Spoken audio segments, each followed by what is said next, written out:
Buenos días, mis queridos hermanos. Gracias le damos al Señor por un sábado más reunidos aquí para alabar su santo nombre y para poder recibir las bendiciones que el Señor tiene para con cada uno de nosotros. Me gozo el poder estar aquí con ustedes y también me siento gozoso el que Dios me haya dado la oportunidad de poder reunirme con ustedes. Qué maravilloso es cuando cada sábado nos reunimos los hijos de Dios sobre lo ancho y la faz de toda la tierra para unirnos con la familia celestial y adorar el santo y bendito nombre de nuestro glorioso y salvador Cristo Jesús. Es un gozo para mí y también es un gozo para todos los adoradores, hijos de Dios, que en estos momentos estamos adorando el nombre de Dios en el día santo que Él designó como día de reposo, día de adoración, de bendición y de santificación.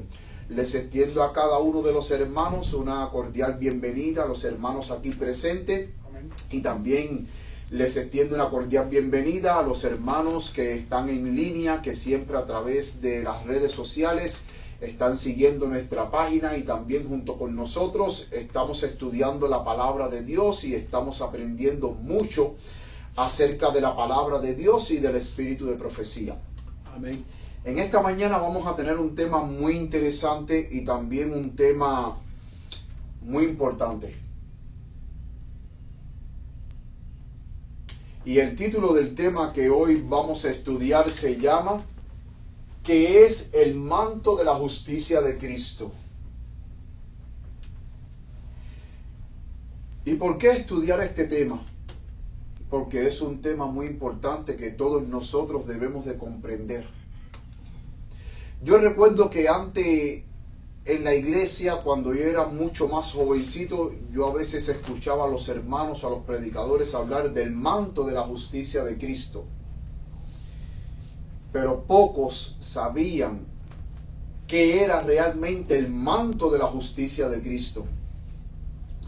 Y es muy importante que nosotros sepamos qué es el manto de la justicia de Cristo, porque si nosotros no estamos cubiertos, como bien ustedes ven ahí en la fotografía, ustedes ven a una persona y en la parte de atrás ven como a Cristo cubriéndolo con un manto blanco. Si nosotros no recibimos el manto de la justicia de Cristo y no estamos cubiertos con el manto de la justicia de Cristo, no vamos a poder ser salvos. No vamos a poder ir al reino de los cielos. No vamos a poder recibir la lluvia tardía, ni mucho menos recibir el sello de Dios.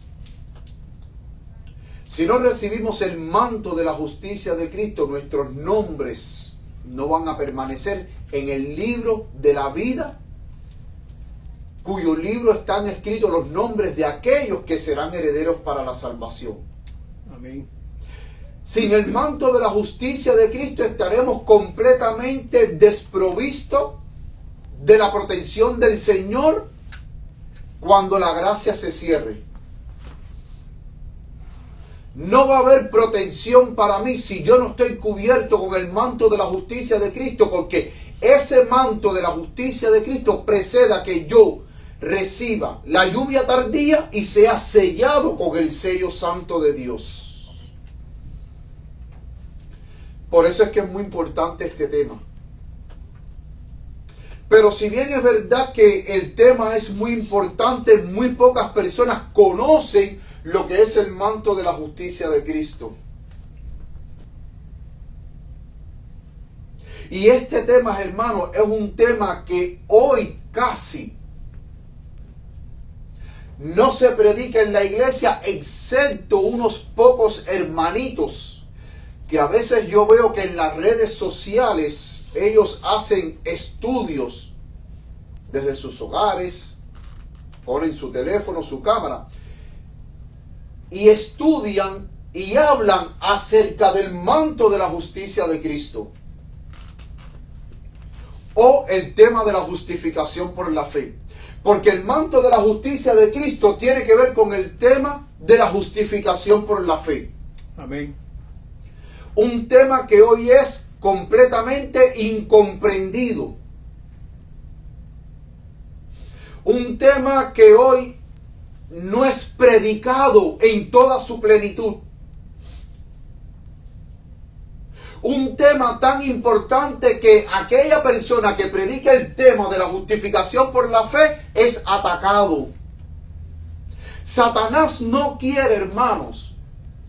Satanás no quiere que en la iglesia se predique la justificación por la fe.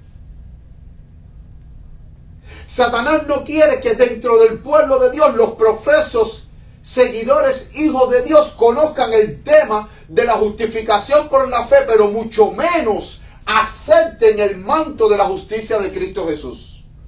Porque si tú entiendes el tema de la justificación por la fe, y si tú aceptas el manto de la justicia de Cristo Jesús, tu vida como cristiano va a ser completamente diferente. Y eso es lo que Satanás no quiere.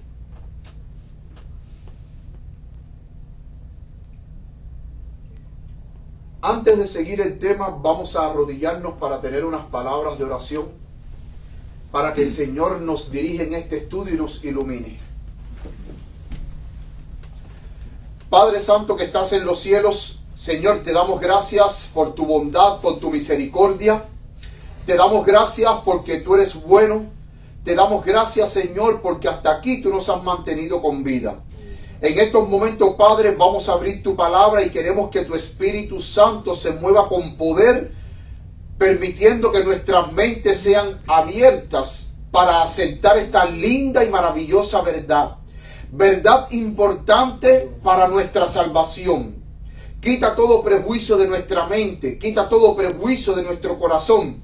Permite que el Espíritu Santo, nuestro Maestro y guía infalible, nos dirija y nos abra nuestra mente a esta preciosa verdad. Amén. Padre, úsame como instrumento tuyo. Permite que un carbón encendido de lo alto toque mis labios y que mi culpa sea quitada, Señor. Amén. Que tu Espíritu Santo en estos momentos tome el control de mi mente, tome el control de mi corazón, tome el control de todo mi ser y que seas tú el que hable a través de mí, Padre Santo. Padre, permite que este tema sea bien comprendido y que nosotros podamos aceptar y vivir el mensaje de la justicia de Cristo Jesús, Señor. Amén. Gracias, Padre, por escuchar nuestras oraciones. En el nombre santo de Cristo Jesús. Amén. Amén.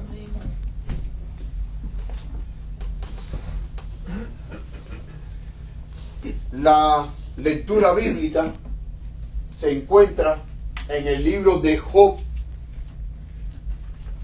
capítulo 29. Job, capítulo 29, versículo 14. Dice Job, capítulo 29, versículo 14. Aquí lo tienen en pantalla. Dice así: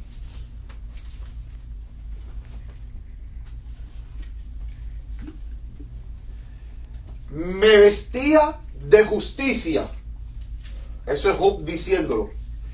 Y ella me cubría como manto y diadema era mi rectitud. Vuelvo y repito. Me vestía de justicia y ella me cubría. Dios cubría a Job ¿con qué? Con su justicia.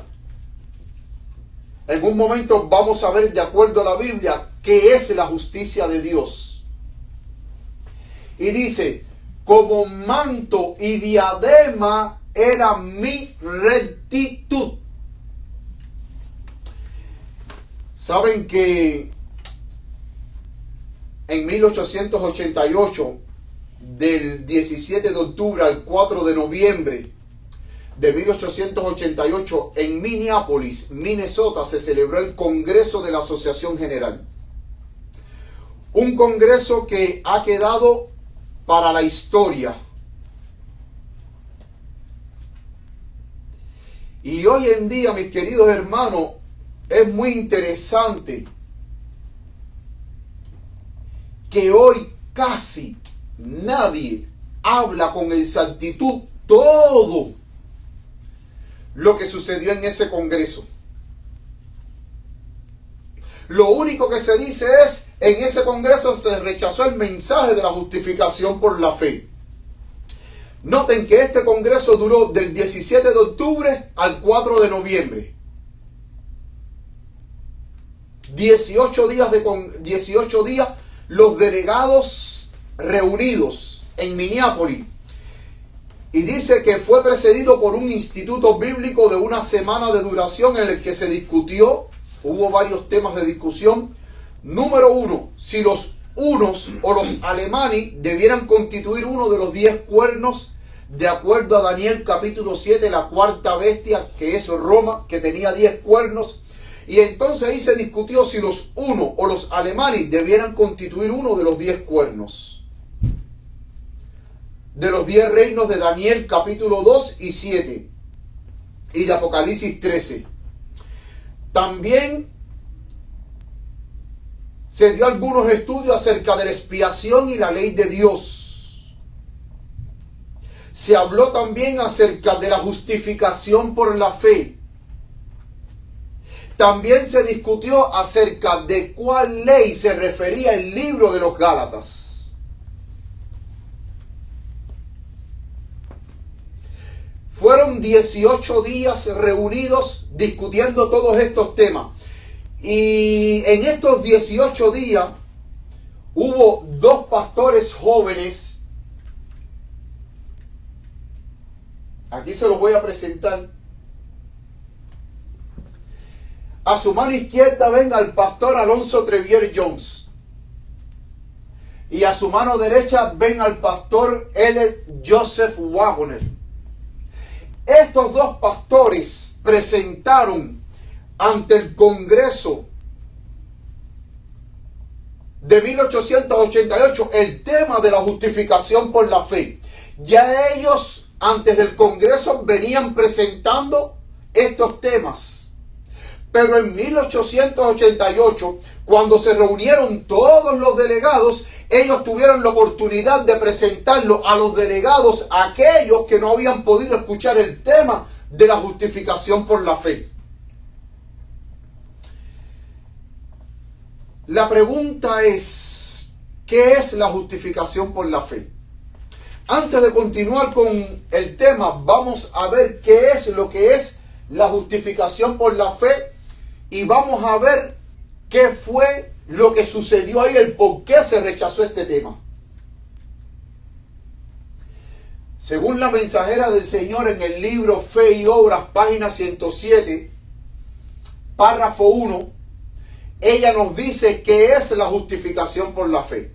Dice, cuando un pecador penitente, contrito delante de Dios, comprende el sacrificio de Cristo en su favor y acepta este sacrificio como su única esperanza en esta vida y en la vida futura, sus pecados son perdonados. Esto es justificación por la fe.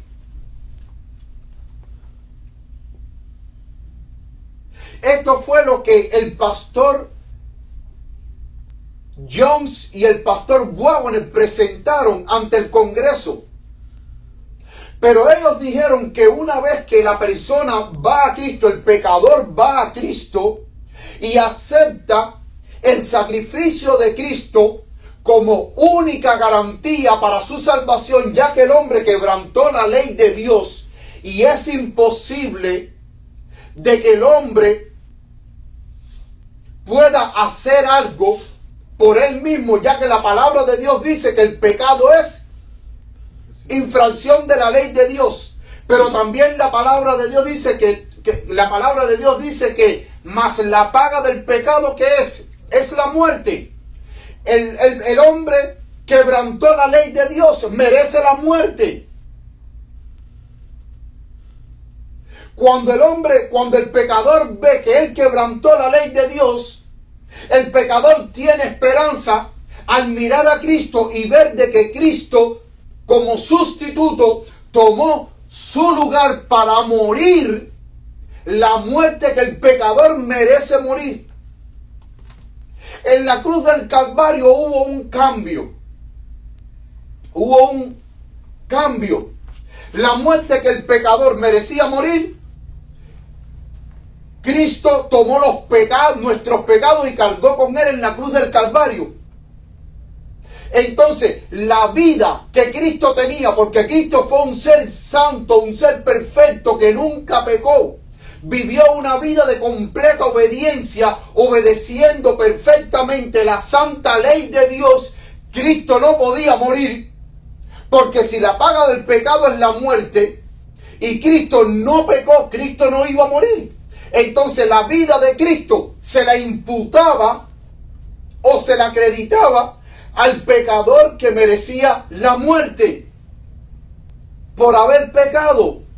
Cristo toma el lugar del pecador. Entonces, cuando el pecador acepta a Cristo como su Salvador personal, Cristo lo declara justo delante del Padre. Sus pecados son perdonados. Pero no solamente Cristo lo declara justo. Y esto es lo que en teología se llama la justicia imputada. ¿Qué es imputada? Poner a tu cuenta. ¿Y qué fue lo que Cristo puso a tu cuenta? De que tú eres perdonado, de que tú eres reconciliado con Dios, de que tú eres limpiado por la preciosa sangre que Jesús derramó en la cruz del Calvario por ti. Eso es lo que llamamos justicia imputada. Pero una vez que Cristo te imputa su justicia, y vamos a ver más adelante qué cosa es su justicia o la justicia de Dios, una vez que Cristo te imputa su justicia, no solamente Cristo te declara perdonado o te declara justo delante de Dios, sino que Él también te hace justo. ¿Y cómo Cristo me hace justo? Bueno, una vez que Cristo me perdona, que me ofrece su justicia imputada, que dicho sea de paso, la justicia imputada es nuestro pasaporte para el cielo. O sea, una vez que yo acepto a Jesús como mi Salvador personal y mis pecados son perdonados, ya Cristo me imputa su justicia. O sea, ya yo tengo ya mi pasaporte para el cielo. Pero como todavía yo tengo que estar aquí en esta tierra y el pecado es una realidad en este mundo, una vez que yo acepto a Cristo, Cristo me concede su poder por medio de su representante, el Espíritu Santo, para yo vivir una vida santa. Para yo vivir una vida de obediencia a la ley que yo quebranté y que me conllevó a la muerte. Y ahora, porque Cristo me imputó su justicia, entonces Cristo me da el poder, porque en mí no hay poder ninguno para yo poder vivir en obediencia. Entonces Cristo me da su poder, me concede su poder para yo vivir en santidad, en obediencia. Y eso es lo que se llama justicia impartida, el poder que Dios te da para vivir en obediencia a los mandamientos de Dios. Amén. Para que tú no vivas revolcándote en el pecado. Porque hoy está la falsa teoría donde te dicen, usted nunca va a poder guardar la ley de Dios. Usted va a seguir pecando hasta el día en que Cristo venga. Dice el pastor J.C. Ryle. Dicho sea de paso, este pastor no es adventista. El pastor J.C. Ryle dice, si usted va a Dios, dice, si usted ha aceptado a Cristo Jesús como su Salvador personal y usted se ha reconciliado con Dios, pero usted sigue siendo amigo del pecado, dice, entonces usted verdaderamente no se ha reconciliado con Dios. Porque el verdadero Hijo de Dios que está en Cristo Jesús no vive revolcándose en el pecado, cuyo pecado Cristo a ti te sacó. Cristo te sacó del hondo, del pozo del pecado, para que tú no vuelvas a tirarte de nuevo del pozo para abajo y sigas hundiéndote en el pecado. Cristo te sacó del pozo del pecado, de ese lodazal pecaminoso en el cual tú vivías. Cristo te sacó, te limpió, te vistió con vestiduras blancas, no para que tú, después que tengas las vestiduras blancas, vuelva corriendo de nuevo al pozo y te tire de nuevo en el pozo del pecado.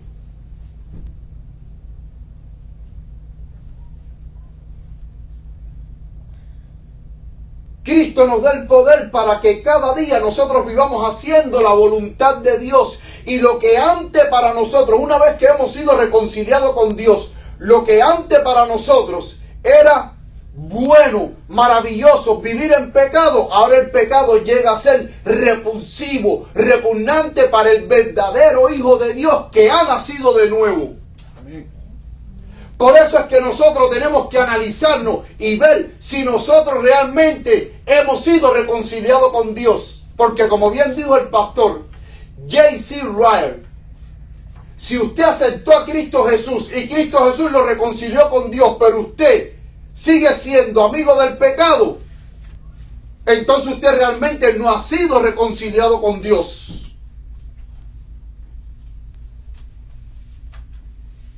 Porque si usted es una persona que usted estando en Cristo sigue viviendo una vida de pecado normal, aún a pesar de que esté en Cristo, de que va a la iglesia, de que participe en todas las actividades de la iglesia, eres un líder de iglesia, eres misionero, predicador, ganador de almas, pero usted sigue viviendo una vida de pecado normal, hermano, entonces usted tiene que revisarse si realmente usted es una nueva criatura en Cristo Jesús.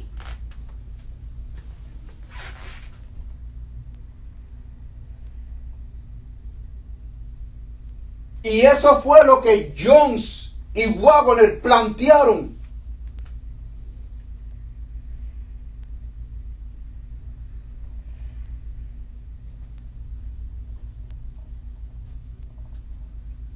Jones y Waggoner dijeron, el hombre, la persona que ha sido realmente justificada por Cristo Jesús, vive una vida de perfecta obediencia a la ley de Dios. Y cuando ellos dijeron eso, los que estaban ahí como que se alarmaron. Porque yo les voy a decir algo. Ustedes no pueden, mis queridos hermanos, nadie puede presentar el tema de la justificación por la fe sin que primero usted no tenga una correcta comprensión de lo que es pecado.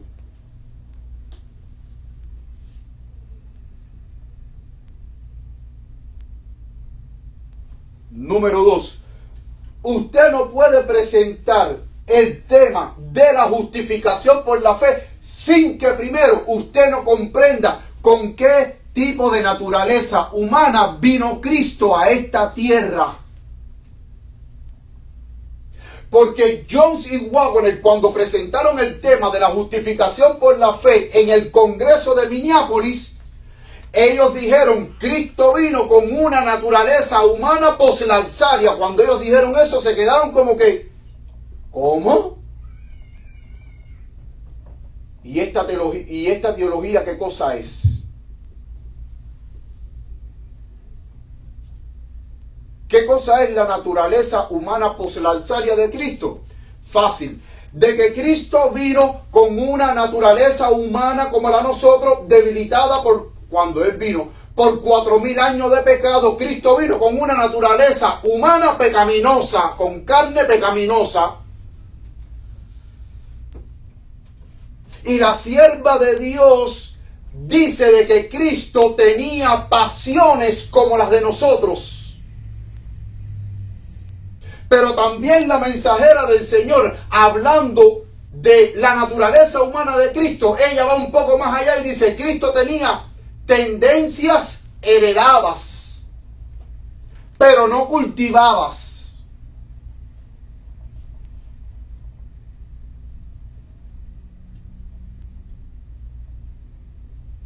Por eso es que Cristo tuvo que vivir una vida sujeta al Padre, y por eso es que Cristo en carne humana pecaminosa, Cristo pudo vivir una vida de obediencia a la santa ley de Dios, porque vivió sujeto al Padre, dependiendo del Padre a cada momento, a cada minuto, a cada segundo. Porque la palabra de Dios dice que Él tenía que ser semejante en todo a sus hermanos. Y ellos plantearon la naturaleza humana de Cristo poslanzaria. La hermana White no aprueba la naturaleza prelanzaria de Cristo. ¿Cuál es la naturaleza prelanzaria de Cristo? Lo que hoy la Iglesia Adventista, la conferencia, está promoviendo a nivel mundial. ¿Cuál es la naturaleza prelanzaria de Cristo? De que Cristo vino con una naturaleza humana como la de Adán antes de caer en pecado Adán. Cosa que la hermana White jamás apoyó esa teoría. Es más, la hermana White combatió el movimiento de la carne santificada, el movimiento de la carne santificada que se levantó dentro de la iglesia. Uno de los postulados de este movimiento que se levantó dentro de la iglesia a principios de los años 1900 era que ellos decían de que Cristo vino con una carne santa como la de Adán antes de pecar, y la hermana White se opuso a eso. La hermana White se opuso a esa teoría, porque los escritos de la mensajera del Señor es bien específico cuando ella presenta la naturaleza humana de Cristo.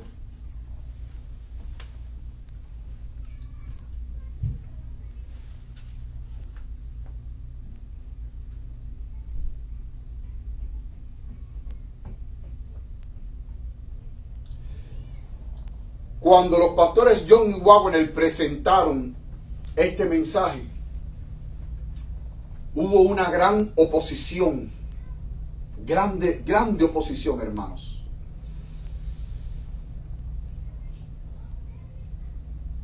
Y miren lo que la sierva de Dios escribió. Elena G. de White, Materiales de 1888, página 356, 357, ya dice: recibí confirmación acerca de todo lo que había declarado en Minneapolis en cuanto a que debe realizarse una reforma en las iglesias. Deben producirse reformas porque ha habido debilidad y cegueras espirituales en el pueblo que fue bendecido con gran luz y preciosas oportunidades y privilegios. ¿Qué había dentro del pueblo? Ceguera espiritual. Y había debilidad espiritual. Y las iglesias tenían que hacer una reforma. Dice, como reformadores habían salido de las iglesias denominacionales.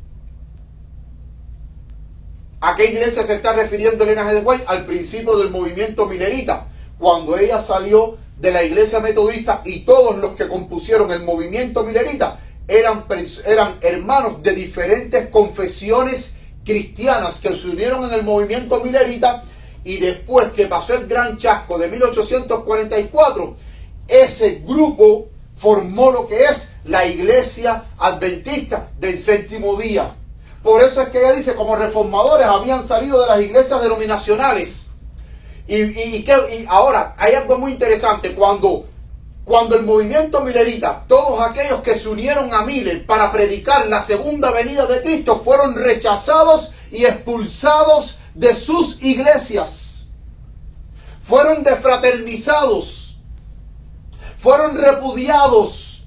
Los ministros instaban a sus congregaciones a que no lo escucharan.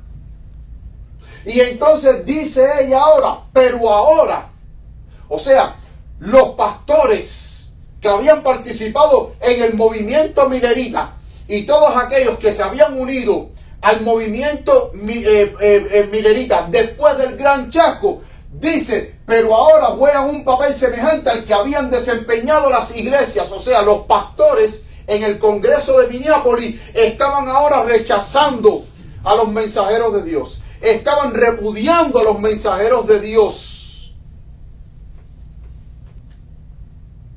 No querían aceptar la maravillosa luz que Dios había traído a su pueblo, donde su pueblo estaba siendo bendecido con un mensaje primordial, con un mensaje importante, que era el mensaje de la justificación por la fe a través de los pastores Jones y Waggoner. Dice ella, miren hasta qué punto escaló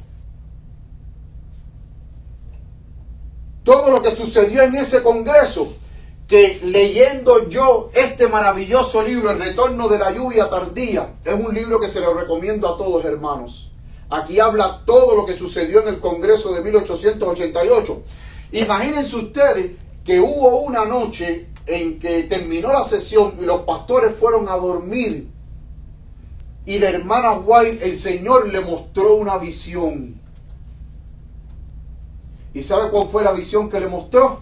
La hermana White, todos esos pastores que se fueron a dormir a sus dormitorios, se reunieron para hablar mal de la profeta de Dios, para injuriar a la profeta de Dios y decir toda clase de mal contra la profeta de Dios. Y Dios le mostró eso en visión de noche a la sierva de Dios, y al otro día la sierva de Dios, cuando le dieron la palabra, ella empezó a mostrar la visión de todos los pastores que estaban hablando mal de ella, y ella empezó a hablar todo lo que esos pastores hablaron mal de ella. Y noten cómo escaló esta situación tan grande, el rechazo al mensaje, que ella dice, esperábamos que no habría necesidad de otra salida. O sea, la hermana White estaba dando a entender, y ella estaba esperando que quizás no hubiera otra salida, porque ella dio la posibilidad de que posiblemente habría una salida de la iglesia adventista para formar otro grupo y predicar el mensaje que la iglesia había rechazado en 1888. Por eso es que ella dice, esperábamos que no habría necesidad de otra salida, porque ella estaba esperando. Ella dio la posibilidad de que Dios levantara otro movimiento o otro grupo que sí predicara el mensaje que la iglesia había rechazado en ese entonces. Dice, aunque procuraremos mantener la unidad del espíritu en el vínculo de la paz con la pluma y la voz, no cesaremos de protestar contra el fanatismo. Porque ahí se manifestó fanatismo, legalismo. Vaya, ese congreso, hermanos, lo que yo leí en este libro, El retorno de la lluvia tardía, aquello fue horrible.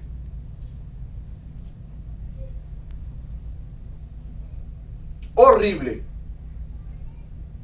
Tanto es así que después que pasó el congreso, miren cuál fue la experiencia que el congreso de 1888 le dejó a Elena G. de White. Dice ella en el mismo libro, Materiales de 1888, en el tomo 2, página 659, ella dice, hermano, debo decirles claramente que el curso de acción que se siguió hacia mí y mi trabajo desde el Congreso de la Asociación General en Minneapolis, vuestra resistencia a la luz y advertencia que Dios ha dado por mi intermedio ha hecho mi trabajo 50 veces más difícil de lo que hubiera sido de otro modo.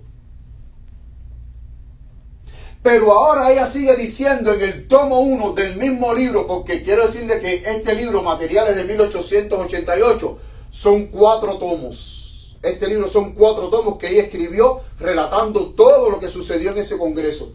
Entonces, en el tomo 1, en la página 354, ella describe el congreso de 1888. Miren cómo lo describe. La prueba más dolorosa de mi vida.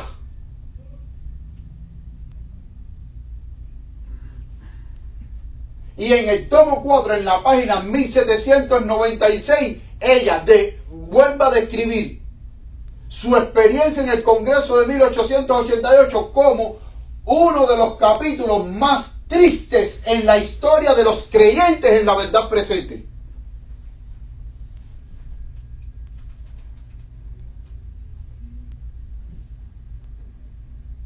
Es más, en este Congreso, si todos los delegados y la iglesia en pleno hubiese recibido el mensaje de la justificación por la fe, la lluvia tardía se hubiera derramado. Ella lo dice.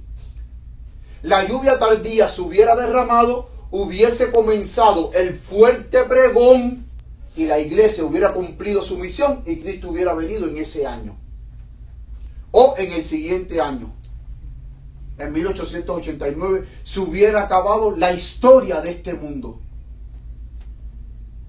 Pero dice ella que el Espíritu de Dios lo contristaron tanto que el Espíritu de Dios no se pudo derramar.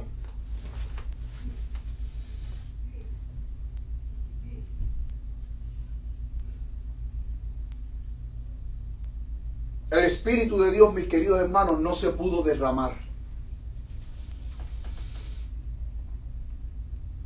Y la iglesia adventista no pudo terminar la historia de esta tierra como Dios hubiera querido haberla terminado en esa época.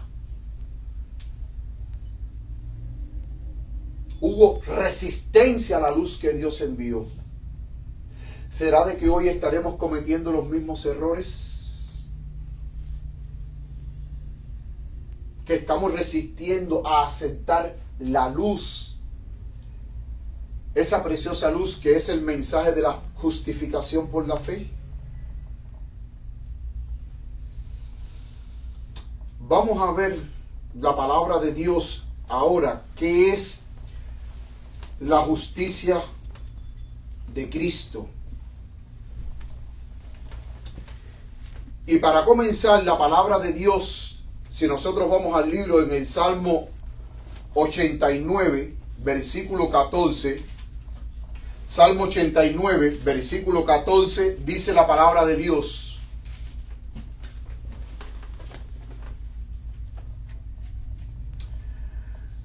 dice, justicia y juicio son el fundamento de tu trono, misericordia y verdad van delante de tu trono. ¿Cuál es el fundamento del trono de Dios y de nuestro Señor Jesucristo? Justicia. Justicia y ¿qué más? Y juicio. Noten cómo son dos palabras que van unidas, justicia y juicio. Y el Salmo 45, verso 6, miren lo que dice Salmo 45, verso 6. Salmo 45, verso 6.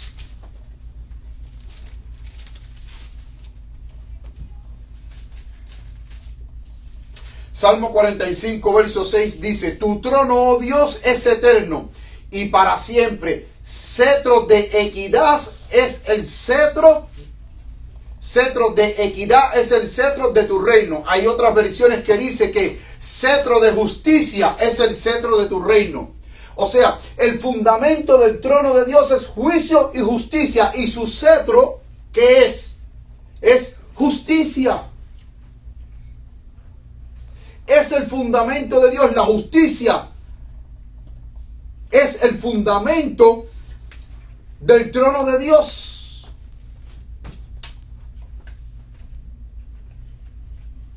Y la justicia es el carácter de Dios. Es parte de su carácter. Dios es un Dios justo.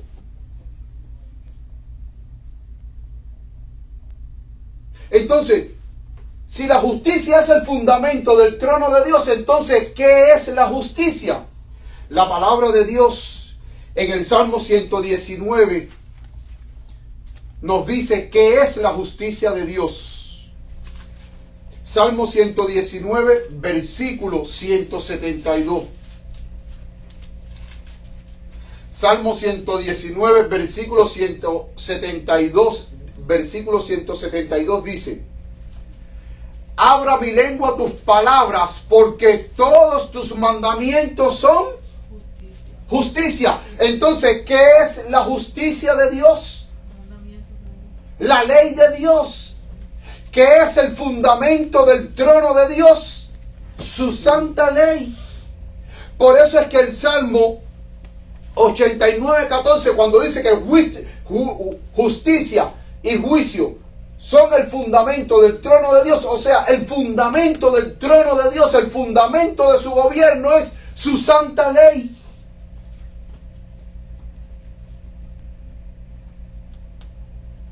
Ese es la justicia. Entonces, la ley de Dios es la justicia de Dios, o como pudiéramos describirla, la justicia de Cristo. Y cuando usted, por medio del poder de Dios, usted guarda los mandamientos de Dios, usted está siendo revestido de la justicia de Cristo. Eso es lo que es el manto de la justicia de Cristo. Es la obediencia perfecta a la ley de Dios. Amén. Y la ley de Dios es el trasunto del carácter de Dios. Entonces, cuando yo obedezco por medio del poder de Cristo Jesús, su santa ley, yo estoy reflejando en mi vida el carácter de Cristo Jesús. Estoy viviendo la vida santa y pura que Cristo vivió mientras estuvo aquí en la tierra. En carne, en la misma carne que poseo yo, una carne pecaminosa, una carne corrompida, una carne con tendencias, con pasiones. Y hay predicadores que te dicen, usted va a seguir pecando hasta la venida de Cristo Jesús. Significa que lo que le están diciendo en pocas palabras es que usted nunca va a poder guardar los mandamientos de Dios. Levítico 22:31. Vamos a Levítico 22:31 ahora. Levítico 22:31.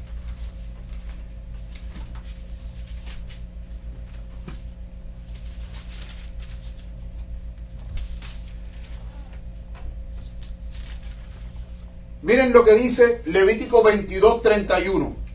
Guardad pues mis mandamientos y ponedlos por obra yo Jehová. La pregunta es, si los mandamientos de Dios no se pudieran guardar, no porque yo pueda guardarlo, vuelvo y repito y quiero recalcar esto, no es porque yo pueda guardarlo por mí mismo, es Cristo en mí el que me da su poder para yo poder guardar la ley de Dios.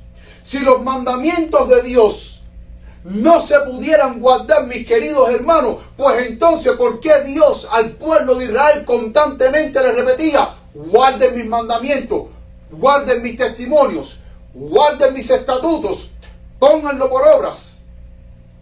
Eso es lo que más Dios le repetía al pueblo de Israel en el Antiguo Testamento. Guarden mis mandamientos. Entonces, si los mandamientos de Dios no se pudieran guardar, ¿cómo Dios va a mandar algo que nosotros hagamos, que Él sabe que nosotros no podemos hacer? Claro, por mí mismo yo no lo puedo hacer, pero Él sabe que si yo miro a Cristo y reclamo el poder de Cristo, en el nombre de Cristo, yo puedo guardar la santa ley de Dios. Amén. Yo puedo vivir en obediencia delante de Dios. Pero es más fácil decir, usted no puede guardar la ley de Dios. Es más fácil decir, usted va a seguir pecando hasta el día en que Cristo venga. Es más fácil decirlo y no decirle a la persona, hermano, hermana, en el nombre de Cristo Jesús, todo usted lo puede en Cristo. Y si todo usted lo puede en Cristo usted puede vivir la vida de obediencia, obedeciendo la santa ley de Dios. Amén. Esa es la justicia de Cristo. Y cuando usted guarda la ley de Dios, usted está reflejando en su vida el carácter perfecto de Cristo Jesús. Y es por eso que el Salmo, que es uno de mis salmos favoritos, el Salmo 119, versículo 1, dice, bienaventurados.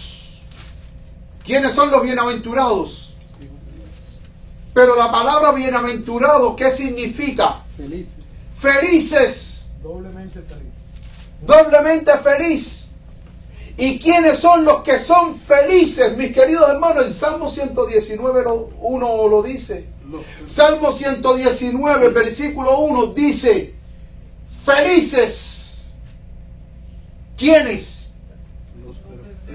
Los perfectos de camino. Ahora, ¿quiénes son los perfectos de camino? Los que andan en la ley de Jehová. Los que andan en la ley de Jehová. Noten cómo Dios relaciona el guardar la ley de Dios con la perfección del carácter. Porque como la ley de Dios es el reflejo del carácter de Dios, cuando usted guarda la ley de Dios, se está reproduciendo en usted el carácter perfecto de Cristo Jesús. Usted se está perfeccionando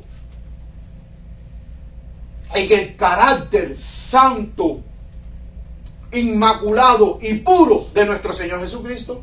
Amén.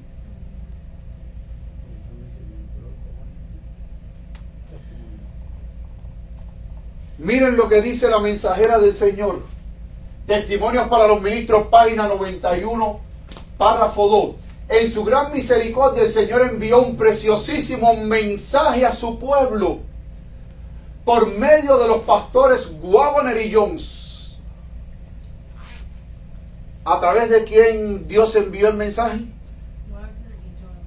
Waggoner y Jones. Este mensaje tenía que presentar en forma más destacada ante el mundo al sublime Salvador. El sacrificio por los pecados del mundo entero presentaba la justificación por la fe en el garante. ¿Quién es el garante? Cristo. Cristo Jesús. Invitaba a la gente a recibir ¿qué cosa? La justicia de Cristo. Que se manifiesta. En la obediencia. ¿En qué se manifiesta la justicia de Cristo? En la obediencia a los mandamientos. En la obediencia a todos los mandamientos de Dios. Amén. Entonces, ¿qué es la justicia de Cristo? Obediencia a todos los mandamientos de Dios. Amén. Y cuando usted vive en obediencia a la ley de Dios, por eso es que usted es feliz, porque no hay quien lo condene. Porque si usted no quebranta un mandamiento, y al usted no ser condenado, usted es libre de culpa, usted es libre de condena, y por eso es que usted es feliz, porque vive haciendo la voluntad de Dios. La voluntad de Dios se expresa en los mandamientos de Dios. Hay personas que dicen, yo quiero hacer la voluntad de Dios, y viven quebrantando el sábado.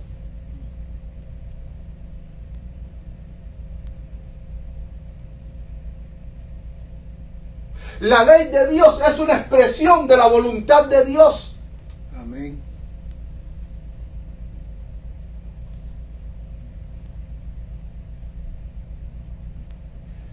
La justicia de Cristo es obediencia a todos los mandamientos de Dios. ¿Te das cuenta ahora los términos? Cada vez que uno lee o que usted escucha de algún predicador que dice, debemos vestirnos con el manto de la justicia de Cristo. ¿Ya entiende ya?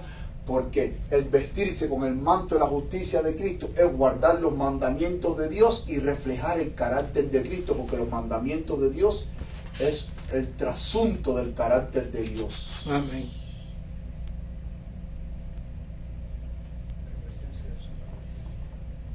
¿Es qué cosa? La esencia de su carácter. La esencia de su carácter. Y miren cuán importante es este mensaje. Que miren lo que dice la sierva del Señor en Joya de los Testimonios, tomo 2, página 374. El mensaje de la justicia de Cristo ha de resonar de un extremo de la tierra hasta el otro, para preparar el camino del Señor. Mi pregunta es, ¿qué es lo que prepara el camino del Señor? El mensaje de la justicia de Cristo. Es lo que prepara el camino del Señor, es lo que prepara al pueblo de Dios para poder recibir a nuestro Señor Jesucristo. El mensaje de la justicia de Cristo es lo que prepara al pueblo de Dios para recibir la lluvia tardía. Es lo que prepara el pueblo de Dios para recibir el sello de Dios. Es lo que prepara al pueblo de Dios, el mensaje de la justicia de Cristo, para subsistir en el gran tiempo de angustia y estar en pie cuando Cristo se aparezca por segunda vez. Amén. Sigue diciendo, esta es la gloria ¿de quién? De Dios. De Dios, que termina la obra del tercer ángel. Apocalipsis 18:1 dice, vi descender del cielo un ángel con gran poder y la tierra fue alumbrada ¿con qué? Con su gloria. ¿Y cuál es la gloria de Dios? El mensaje de la justicia de Cristo. ¿Qué es la justicia de Cristo? O perfecta obediencia a la ley de Dios, que es el reflejo del carácter de Cristo. Por eso es que la tierra es alumbrada. Amén. Por la gloria de Dios. Y es lo que hace terminar la obra del tercer ángel. La obra del tercer ángel no va a terminar con cuentos, como predicadores que se paran en el púlpito, leen un pasaje bíblico y del pasaje bíblico se ponen a hacer cuentos. No, porque yo cuando fui a Cancún, cuando fui aquí, me pasó esto, y se pasan los 30 minutos de predicación haciendo cuentos y testimonio y se terminó. No, lo que termina la obra del tercer ángel es el mensaje de la justicia de Cristo. Amén. Y mis queridos hermanos, estamos viviendo en un tiempo tan solemne que hoy no tenemos tiempo de estarle haciendo cuentos a los hermanitos de la iglesia. Es hora de que la iglesia despierte al mensaje de la justicia de Cristo. Si usted quiere estar en pie en el santo monte de Dios, en el reino de los cielos. Hay personas que, como bien repetí anteriormente, no, que usted no puede vivir una vida de obediencia, usted va a estar pecando hasta el día en que Cristo venga. Vamos a la palabra de Dios, vamos a ver algunos ejemplos. Vamos a ver Génesis 6:9. Génesis 6:9. Miren lo que dice Génesis 6:9. Génesis 6:9, hablando de Noé. Estas son las generaciones de Noé. Noé, varón justo. La palabra justo proviene del hebreo sadik, que es una persona perfecta, intachable, que no hay error, pero dice varón justo y perfecto. Y la palabra perfecto en hebreo es tamín, que también significa una persona intachable, una persona también que no hay defecto en esa persona, una persona que usted no le puede señalar un error. Dice varón justo, y por favor tengan en cuenta esta palabra justo. Perfecto fue, ¿en qué? En sus generaciones. ¿Y cómo era la generación de Noé? Buena. Mala. Noten lo cuán buena fue la generación de Noé, que Dios tuvo que extirpar, hermanos, esa generación trayendo un diluvio. Dios tuvo que aniquilar toda una generación y solamente salvó a Noé y a su familia. 8 personas nada más que se salvaron en el arca. Noé y su esposa y sus 3 hijos con sus esposas cada uno. 8 personas se salvaron. El resto del mundo fue aniquilado bajo agua. Pero dice la palabra de Dios que Noé fue perfecto en sus generaciones. Pregunto, ¿nosotros como Noé podemos ser justos y perfectos en esta generación maligna? Y noten que dice, con Dios caminó Noé. Todo el mundo cuando dice, ¿quién fue el hombre que caminó con Dios? Todo el mundo dice Enoc. Y no está mal.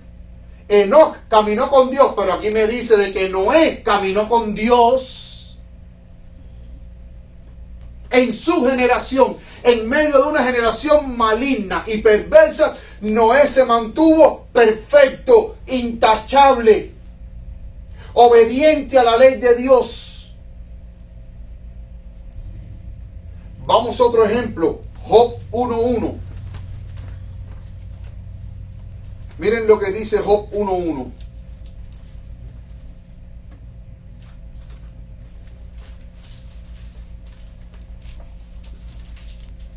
Job 1:1. Dice Job capítulo 1 versículo 1. Hubo un varón en tierra de Uz que se llamaba Job. Y este hombre era perfecto, del hebreo tamín, y recto, temeroso de Dios y apartado del mal.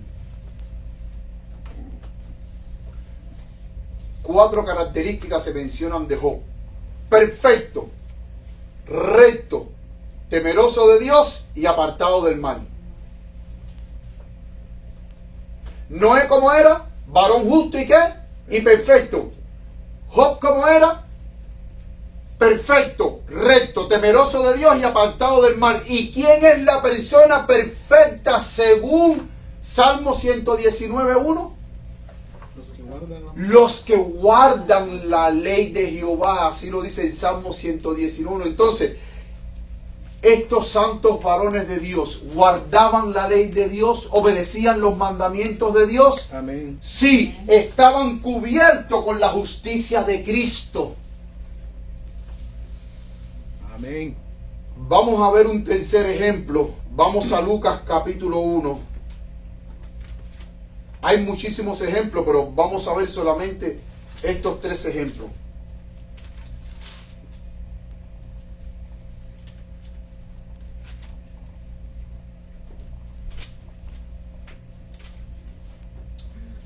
Dice la palabra de Dios.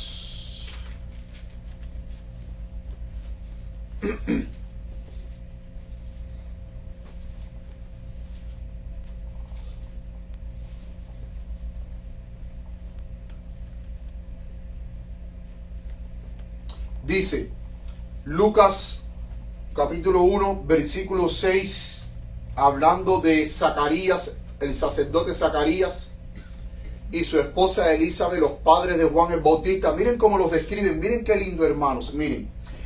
Y ambos eran justos delante de Dios, andando irreprensibles. En todos los mandamientos. ¿En qué? En todos los En mandamientos. todos los mandamientos de Dios. ¿Cómo andaban ellos? Irreprensibles. Y esa palabra irreprensible proviene del griego amentos, que significa que es una persona intachable, una persona inmaculada, una persona que no, usted no le puede señalar nada, porque es una persona perfecta.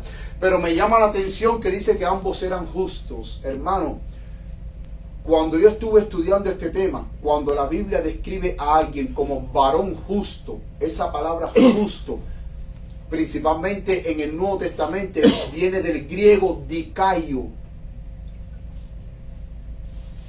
Y esa palabra dikaio, que es justo, proviene de la palabra dikaiosune, que significa justicia.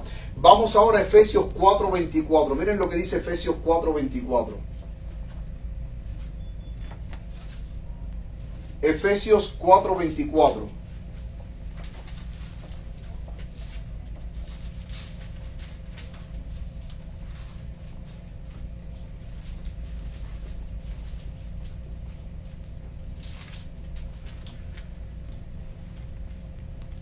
Y vestidos del nuevo hombre que es creado según Dios en justicia.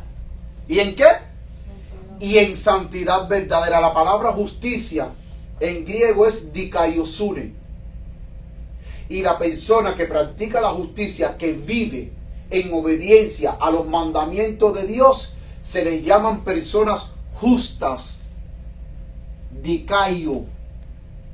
Dikaio y dikaiosune es lo mismo. Cuando en la palabra de Dios usted vea, que usted lea la palabra de Dios, cada vez que usted lea, de que describen a cualquier persona como una persona justa, es una persona que practica la justicia, una persona que está practicando y que al mismo tiempo está cubierto con la justicia de Cristo, que es obediencia perfecta a los mandamientos de Dios. Amén. Noten que hasta la palabra justicia en el versículo 24 la relacionan con santidad. O sea, la persona que vive, dice, vamos a leer de nuevo, dice, y vestidos del nuevo hombre que es creado según Dios en justicia y en verdadera santidad. Entonces, cuando nosotros somos nuevas criaturas en Cristo Jesús, ¿qué somos? Somos creados en Cristo Jesús. ¿Para qué? Para practicar la justicia, ser justos, que es obediencia a los mandamientos de Dios. Pero me dice a mí que la persona justa que vive en obediencia a los mandamientos de Dios, aquí el versículo 24 me dice que esa es la verdadera santidad, hermano. Ahora yo te voy a hacer una preguntita, iglesia. ¿Cuál es la verdadera santidad? Guardar sus mandamientos. La hermana White define santidad como obediencia a los mandamientos de Dios. Por eso es que Hebreos dice, sin santidad, ¿qué? Nadie verá al Señor. ¿Y cuál es la verdadera santidad? Obediencia a los mandamientos de Dios.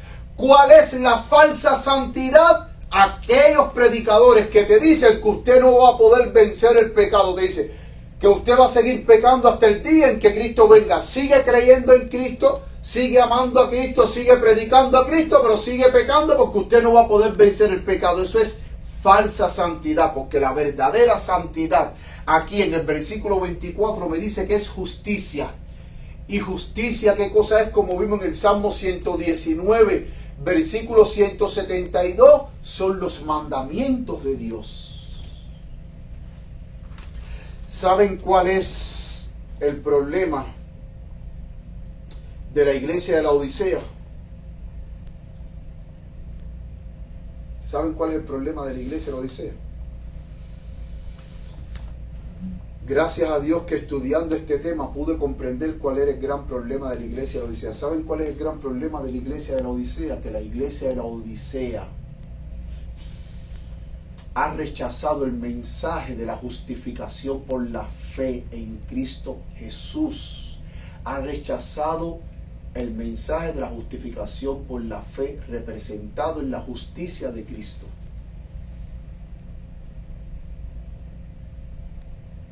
¿Tiene apoyo bíblico lo que yo digo? Sí. Vamos un momentico ahí a Apocalipsis para ir cerrando el tema. Apocalipsis capítulo 3. Miren lo que dice Apocalipsis capítulo 3. Apocalipsis capítulo 3, versículo 18. Dice: yo te aconsejo que de mí compres oro refinado en fuego, para que seas rico, y vestiduras blancas. La pregunta que yo quiero hacerles a ustedes: ¿cómo se describe el vestido de la justicia de Cristo? Como vestiduras blancas. ¿Cómo qué? Como vestiduras blancas. Vestiduras blancas. ¿Qué representa el blanco? Pureza. Pureza.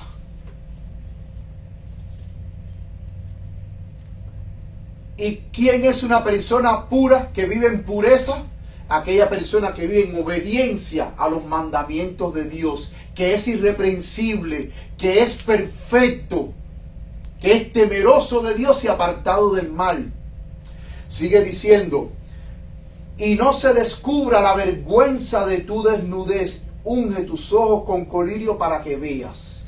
¿Sabe por qué yo me di cuenta que ese era el gran problema? Y que fíjense que la solución a la iglesia de la Odisea, que el testigo fiel que es Cristo Jesús le está dando, el remedio es: acepta la justicia de Cristo. Amén. La justicia que es por la fe. Y se lo voy a decir ahora, miren. Miren lo que dice la mensajera del Señor. Review and Herald, 4 de enero de 1890, dice: El oro que Jesús quiere que compremos de Él es el oro refinado en fuego. Es el oro de la fe y el amor. ¿Cuál es, qué representa el oro refinado en fuego?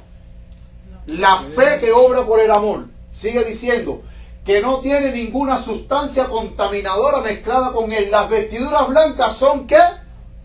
La justicia de Cristo. El traje de bodas que solo Cristo puede dar. Entonces, si el oro representa la fe y el oro refinado en fuego representa la fe y las vestiduras blancas representan la justicia de Cristo, ¿cuándo entonces fue que por primera vez se presentó el mensaje de la justicia de Cristo por la fe? 1800. ¿Cómo? 88. 1888. Ajá. ¿Se aceptó ese mensaje? Lo rechazó. Se rechazó ese mensaje. Entonces, ¿cuál es el problema de la iglesia de la Odisea? Que la iglesia de la Odisea ha rechazado el mensaje de la justificación por la fe. Ahí está. Dice, el colirio es el verdadero discernimiento espiritual que tanto falta entre nosotros, pues las cosas espirituales deben de discernirse espiritualmente. ¿Por qué hace falta colirio? Para que la persona se dé cuenta de que el problema de la iglesia adventista es que no ha aceptado el mensaje de la justificación por la fe. La justicia de Cristo Jesús, que es obediencia perfecta a la ley de Dios. ¿Y por qué no lo ha rechazado? ¿Y por qué no lo ha aceptado? Porque si lo hubiese aceptado, hoy la iglesia no estuviese predicando de que usted va a seguir pecando hasta el día en que Cristo venga. Porque si usted me dice a mí que yo voy a seguir pecando hasta el día en que Cristo venga, usted está rechazando el ministerio sumo sacerdotal de Cristo en el santuario celestial. Usted está rechazando la obra de expiación que Cristo está haciendo en el santuario celestial en favor de su pueblo. Cristo está haciendo esa obra de expiación para limpiar a su pueblo, no para que su pueblo siga revolcándose en el hondo lodazal del pecado.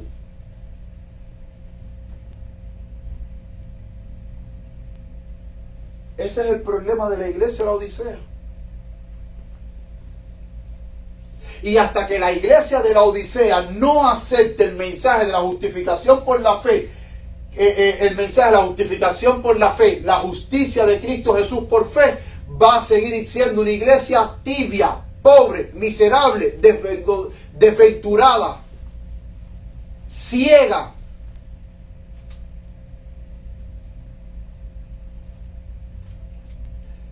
En la iglesia de la Odisea, ¿Cristo está dentro de su iglesia o fuera de su iglesia? ¿O fuera de su pueblo? Fuera. Está fuera. ¿Y por qué está fuera? Porque si Cristo estuviese adentro, Cristo no estuviese, como dice en el Apocalipsis, aquí mismo ahí en el mensaje de la iglesia de la Odisea, que Él está tocando a las puertas. Y está llamando. Y si está tocando a las puertas, significa que entonces Cristo no está dentro de la casa, porque nadie toca una puerta dentro de la casa. Todo el mundo que toca la puerta es porque está, ¿dónde? Fuera. Afuera. Entonces, el mensaje de la justificación por la fe, cuando uno lo acepta, es aceptar a Cristo. Pero como la iglesia ha rechazado el mensaje de la justificación por la fe, la iglesia no tiene a Cristo, y es por eso que Cristo está afuera siendo llamado para que la iglesia acepte el mensaje de la justicia de Cristo.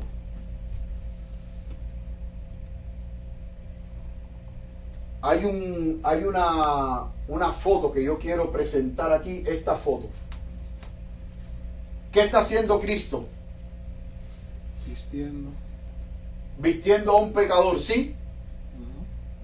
¿Con qué? Con su justicia, con su manto de justicia. ¿Y el pecador de qué está vestido? De trapos sucios. Trapos que se ven como sucios. Saben que esta foto es una foto engañosa. Y todo el mundo que ve esta foto termina engañado.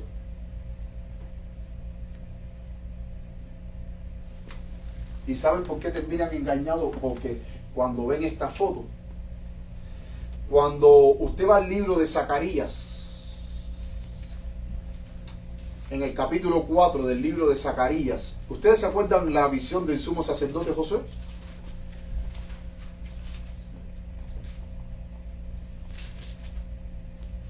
el capítulo 3 de Zacarías. El capítulo 3 del libro de Zacarías dice: y me mostró a Josué, el sumo sacerdote, el cual estaba delante del ángel de Jehová. ¿Quién es el ángel de Jehová? Cristo Jesús. Y Satanás estaba a su mano derecha para hacerle adversario. En algunas versiones dice para acusarle. Y dijo Jehová a Satanás: Jehová te reprenda, oh Satanás. Jehová que ha escogido a Jerusalén te reprenda. ¿No es este un tizón arrebatado del fuego? Y Josué estaba vestido ¿con qué tipo de vestiduras? Viles. O sea, como se ven en la foto, estaba vestido con vestiduras viles. Esa palabra vile representa vestiduras de pecado. O sea, estaba sucio, sus vestiduras estaban completamente manchadas de pecado. Porque la palabra viles viene de vileza. Vileza significa mal, el mal. O sea, sus vestiduras eran trapos harapientos, pecaminosos, estaba vestido. Y miren lo que dice: y habló el ángel y mandó a los que estaban delante de él diciendo: quitarle esas vestiduras. O sea, si le quitaron las vestiduras a Josué, ¿cómo se quedó Josué? Desnudo. Y dice: quitarle esas vestiduras viles. Y a él dijo: mira que he hecho pasar de ti tu pecado, y te vestiré con ropas de gala. O sea, el manto de la justicia de Cristo, el manto blanco. Pero para que Cristo pudiera vestir a Josué, ¿qué fue lo primero que tuvo que hacerle a Josué? Desnudarlo, quitarle las vestiduras viles, desnudarlo y ponerle los vestidos reales. Sin embargo, en esta foto, si ustedes miran, vemos que en esta foto Cristo está vistiendo al pecador, poniéndole su manto, y el pecador, ¿cómo está vestido? Con vestiduras viles. O sea, en pocas palabras, esta foto te está queriendo decir de que el manto de la justicia de Cristo cubre tus pecados. O como que tú siendo un pecador, Cristo te va a ofrecer su carácter así. A Josué, el sumo sacerdote, vuelvo y repito, Cristo tuvo que ¿qué? Que desvestirlos. Desnudarlo para vestirlo con ropas de gala. Aquí en esta foto están vistiendo al pecador con sus vestiduras viles. ¿No te das cuenta de la contradicción? Y miren lo que dice la sierva de Dios amonestando, porque esto es una foto un poco engañosa. Miren lo que dice la mensajera del Señor. Dice: Review and Herald, el 24 de julio de 1888, párrafo 12. La justicia de Cristo no cubrirá la injusticia de nadie. En la foto, ¿cómo estaba el pecador? Cubriendo sus injusticias. Dice: toda injusticia que es Pecado. y el pecado que es transgresión de la ley. Por lo tanto, todos aquellos que están quebrantando la ley de Dios y enseñando a otros a quebrantarla, no serán cubiertos con las vestiduras de la justicia de Cristo. No vino a salvar a los hombres en sus pecados, sino de sus pecados. Amén.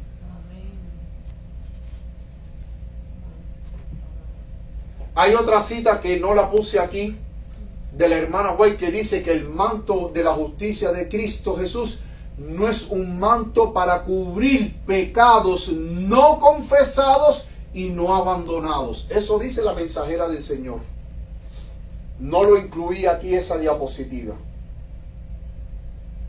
Significa que si yo quiero ser revestido con el manto de la justicia de Cristo, que es su perfecto carácter, y ese perfecto carácter se refleja en la obediencia a la santa ley de Dios, mis queridos hermanos, significa que ese manto, ese carácter nunca a mí me va a ser concedido si yo tengo pecados no confesados y no abandonados.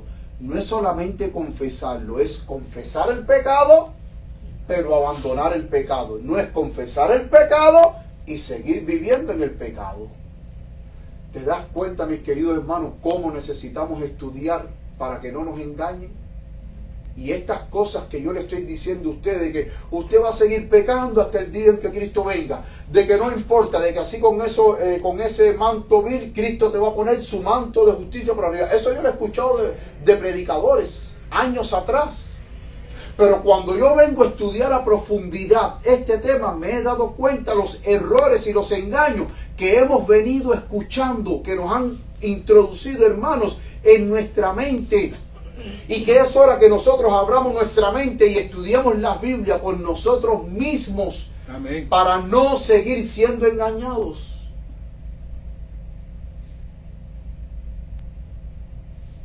La hermana White es clara. La justicia de Cristo no cubrirá la injusticia de nadie. Noten cuán serio es este tema y lo importante y vital que es para nuestra salvación, que aquí vemos la última diapositiva. Dice, de Rivian era el 3 de septiembre de 1889. No hay uno en 100. Eso ella lo dijo. ¿En qué año?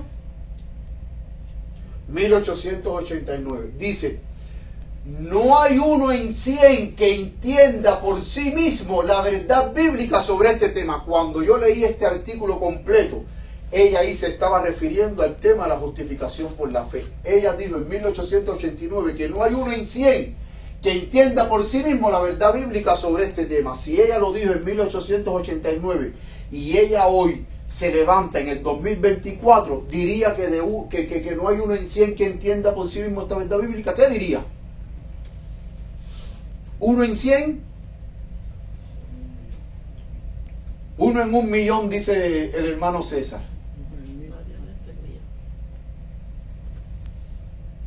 Porque hoy este tema, como lo hemos estado predicando, esto no se predica en ninguna iglesia, hermano. Y hay hermanos que dicen, sí, hay hermanos que lo están predicando, sí, desde su casa ponen un telefonito y ahí lo predican. Pero desde un púlpito en una iglesia adventista de la conferencia, esto no se predica. Dice, no hay ni uno en 100 que entienda por sí mismo la verdad bíblica sobre este tema, que es tan necesario para nuestro bienestar presente y eterno. ¿Qué es necesario? Esta verdad bíblica, comprenderla, aceptarla y vivirla, porque de ella depende nuestro bienestar presente y eterno. Cuando comience a brillar la luz para hacer claro el plan de la redención a la gente, el enemigo obra con toda diligencia para que la luz sea apartada del corazón de los hombres. Eso fue lo que Satanás hizo en 1888. Y es lo que Satanás hoy está haciendo. Y mis queridos hermanos, termino diciendo este libro para mí ha sido una gran bendición. El retorno de la lluvia tardía. Este autor, Ron Dufil, su tatarabuelo, participó en el Congreso de 1888. Él está trabajando en el segundo volumen de este libro. Y él habla aquí todo lo que sucedió en 1888. En este libro, hermanos. Por eso yo les digo, mis queridos hermanos, si ustedes pudieran comprar este libro, yo no sé si está en PDF, pero si ustedes pudieran comprar este libro, va a ser el mejor dinero invertido en toda su vida, en este libro. Porque este libro los va a sacar de la ignorancia y del error. ¿Saben por qué? Porque en este libro, cada vez que él termina un capítulo, él pone las referencias. En cada capítulo él pone las referencias. Elena G. de White, Uriah Smith, Jones, Waggoner y todos los que estuvieron implicados en ese congreso, que participaron en ese congreso. Pero lo que más me llamó la atención de este libro, ¿saben qué es? Que en este libro el pastor Ron Dufil, el hermano Ron Dufil, porque él no es pastor, él desenmascara a todos los teólogos modernos ahora, que varios de esos teólogos ya fueron profesores de universidades adventistas y algunos hoy todavía son teólogos, son historiadores, son profesores de historia. de la iglesia en las universidades adventistas de hoy, la mayoría de todos esos profesores, como George Knight, profesor emérito de la Universidad de Andrews, George Knight siempre ha satanizado a Jones y a Waggoner. George Knight siempre ha estado en contra del mensaje de la justificación por la fe. Y él, en cada capítulo que él termina, él tiene una sección de varias páginas donde él hace referencia a George Knight, a Woodrow Wilson, a Desmond Ford, a Royce Adam, a un tal de apellido Brinstead y a otros profesores más que han hablado de este tema, pero él los desmiente porque él toma párrafos de los libros de estos teólogos y dice: este teólogo dijo de Jones esto, esto y esto. Y después más abajo él pone la referencia de las cartas de Jones refutando las mentiras de estos teólogos modernos. Les voy a poner un ejemplo. Por ejemplo, el pastor, vamos a suponer este ejemplo, George Knight dice que sí, que Uriah Smith sí entendió el mensaje de la justificación por la fe en 1888 y que lo aceptó. Y pone el libro y todo donde está, donde George Knight lo pone. Sin embargo, después Ron Duffield, más abajo, pone una carta de Uriah Smith de 1888, Uriah Smith escribiéndole al presidente, escribiéndole al pastor, diciendo: no entiendo este mensaje hay que hacerle la guerra, este mensaje hay que ir en contra de este mensaje, hay que acabar con Jones y Waggoner, hay que acabar con esta rebelión. O sea, él mismo, con las mismas referencias de los mismos pioneros que él da en cada capítulo, él echa por tierra todas las mentiras, lo que hoy los teólogos han enseñado en cuanto al mensaje de la justificación por la fe y en cuanto a Jones y Waggoner. Por eso cuán importante, mis queridos hermanos, es que tú y yo estudiemos por nosotros mismos. Amén. Dice la mensajera del Señor que la mente que dependa del criterio de otra mente, tarde o temprano se va a extraviar. Nosotros tenemos que hacer como los bereanos. ¿Pablo era un hombre de Dios, sí o no? ¿Pablo fue comisionado por el mismo Cristo a que le predicara a los gentiles, sí o no? Sí. ¿Pablo estaba lleno del Espíritu Santo? ¿Sí o no? Sí. ¿Pablo predicaba la verdad, sí o no? Sí. Y sin embargo, cuando fue a Berea, ¿qué hicieron los bereanos? Verificaron ellos mismos. A ver, habla, dime. Yo voy a ver si lo que tú estás diciendo es lo que dice aquí. A pesar de que Pablo era un hombre lleno del Espíritu Santo, llamado por Jesucristo a ser apóstol, a llevar el evangelio a los gentiles, un hombre que hablaba la verdad de Dios, los bereanos no se conformaron con eso. Ellos fueron a la palabra de Dios para saber si lo que Pablo decía era verdad. Y eso es lo que hoy nos toca a nosotros. Escudriñar la palabra de Dios y los escritos de la mensajera del Señor para saber si las cosas que hemos escuchado son cosas ciertas. Hermano, este libro para mí fue una gran bendición. Yo se lo recomiendo a todos. Este libro para mí fue una gran bendición porque me sacó del engaño y de la ignorancia. Porque yo leía mucho a George Knight. Y él aquí en este libro, él desmiente a George Knight. Echa por tierra las mentiras de George Knight, de Woodrow Wilson, de Roy Adam. Él las echa todas por tierra con los mismos escritos y cartas de los pioneros, para que ustedes vean cuán manipulada ha sido la historia y cuánta mentira nosotros hemos escuchado, hermanos. Cuán manipulado, hermanos, ha sido la historia. Y es por eso que hoy hay un prejuicio que cuando alguien habla justificación por la fe, Jones y Waggoner, cuando usted menciona esos dos nombres, es como mencionar el diablo. Mis queridos hermanos, que el Señor les bendiga, que el Señor les guarde. Y hago un llamado a la iglesia y también hago un llamado a los hermanos que están en línea escuchándome. Mis queridos hermanos, estudiemos el tema de la justificación por la fe. Aceptemos el mensaje de la justificación por la fe. Amén. Dice la mensajera del Señor que el mensaje de la justificación por la fe es el mensaje del tercer ángel. Ella dice que el mensaje de la justificación por la fe es el mensaje del tercer ángel y es el mensaje que va a traer la lluvia tardía sobre el pueblo de Dios y va a preparar al pueblo de Dios para que sea sellado y pase por el tiempo de angustia. Pero tenemos que comprender el mensaje de la justificación por la fe. Tenemos que comprender el mensaje de la justicia de Cristo. Y no solamente comprenderlo, sino aceptarlo. Amén. Aceptarlos, hermanos. Porque en el tiempo del fin va a haber un pueblo. Los 144,000, como lo describe Juan en Apocalipsis 14:12. ¿Cómo lo describe?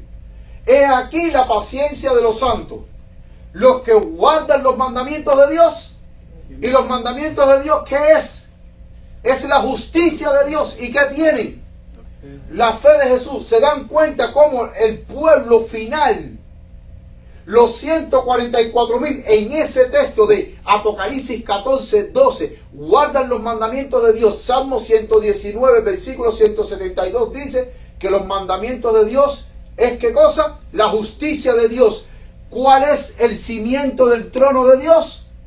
Justicia.